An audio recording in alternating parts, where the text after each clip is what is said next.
You're listening to the Health Powered Productivity Podcast by RaderCo. I'm Marcey Rader, founder and chief productivity lead.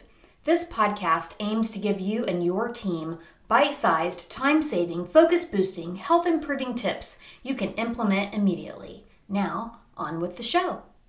Growing up, many of us were no strangers to eating in front of the TV.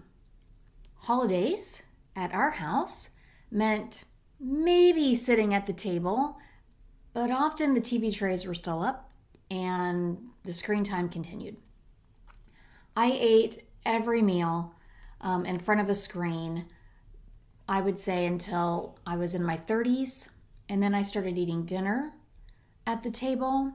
And maybe about 10 years ago, I became very intentional about not eating at the computer all the time and definitely not the TV. Now, if I do eat in front of the TV, it's usually on a weekend, at night, and we're having some kind of snack. But the scenario for most people of, growing up, eating in front of a TV, this has just escalated with laptops, tablets, and smartphones at our fingertips. Screen lunches have become a regular part of our lives. And I would say COVID, maximized that because so many people started working from home. If we were used to going out to eat at lunch with colleagues or with peers or just running out to get something, we stopped doing that because we couldn't, and this just became a regular part of our lives, eating lunch at the computer.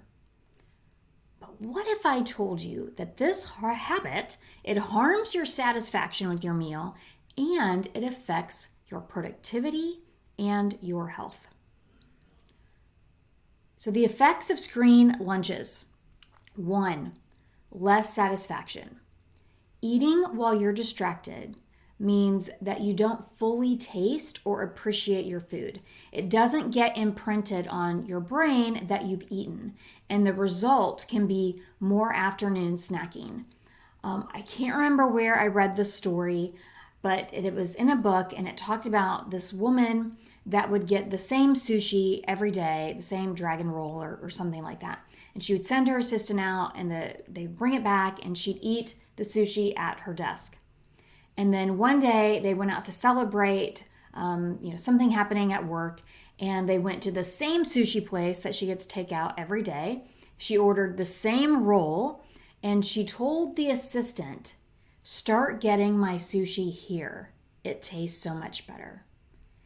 And it tasted better because she was actually paying attention and not distracted by the screen, and she was enjoying her food. Another effect of a screen lunch is eye strain. So the constant screen time affects our eyes. And most humans blink about 20 times per minute. But when we're concentrating on a computer, it can drop to around 14 times per minute or even less. And, I catch myself doing this where I'm just like staring.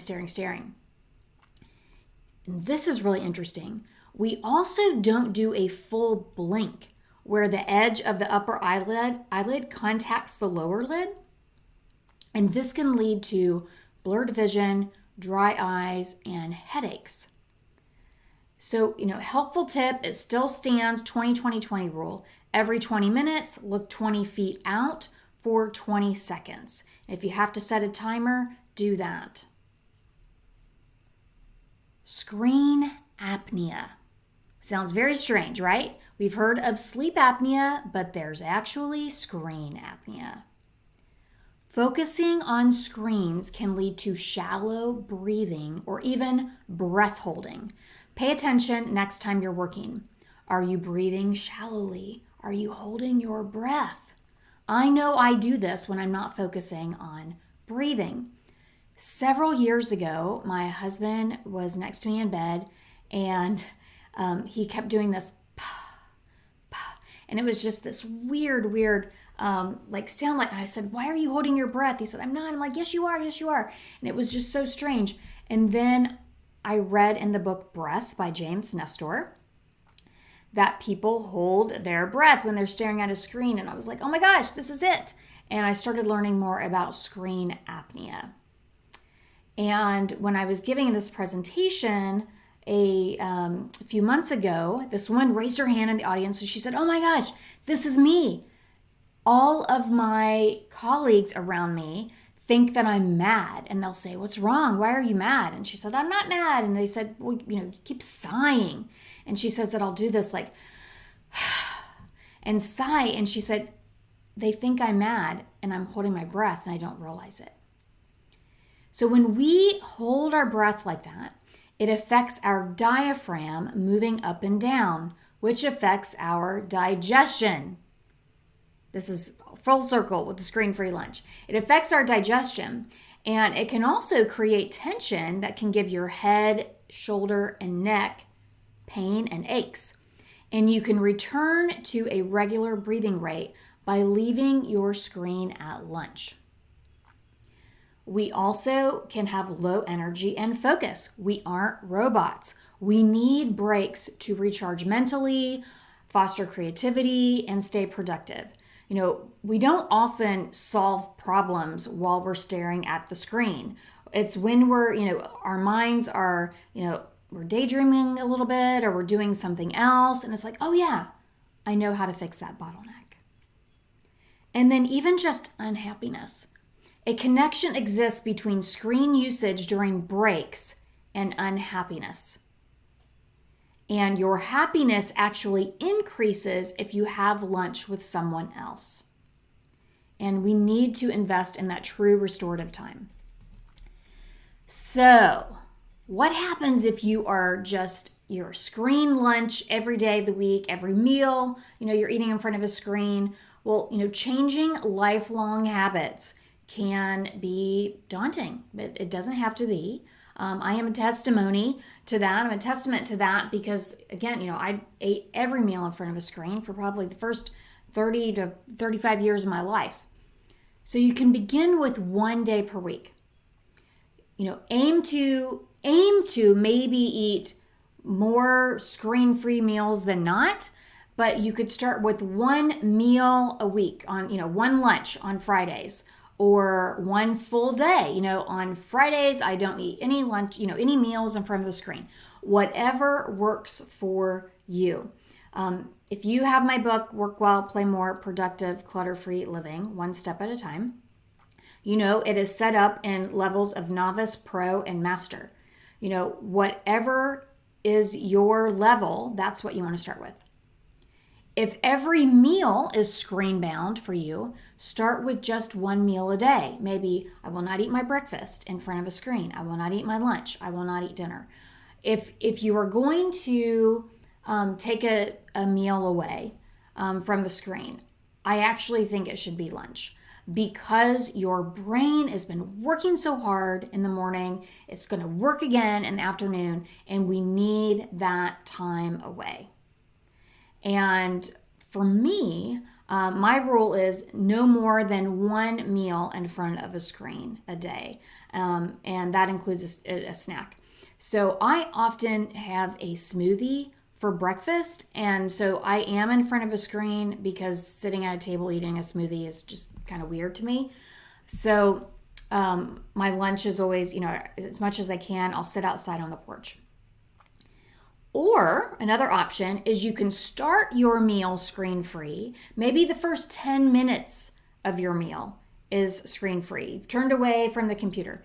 Every bit counts. If you're one of those people that's like, I feel anxious, I feel like I should be working, then, if your meal takes you 20 to 30 minutes to eat, or 15 minutes even, maybe do the first 10 minutes just eating. And what about those lunch meetings that you have on video? I'm not talking social lunch meetings. I'm just saying your meetings go into your lunchtime, and this is, I love when companies say we don't have meetings between 12 and 1. That's great, but at the same time, it's, if you're across time zones, your 12 could be somebody else's 1.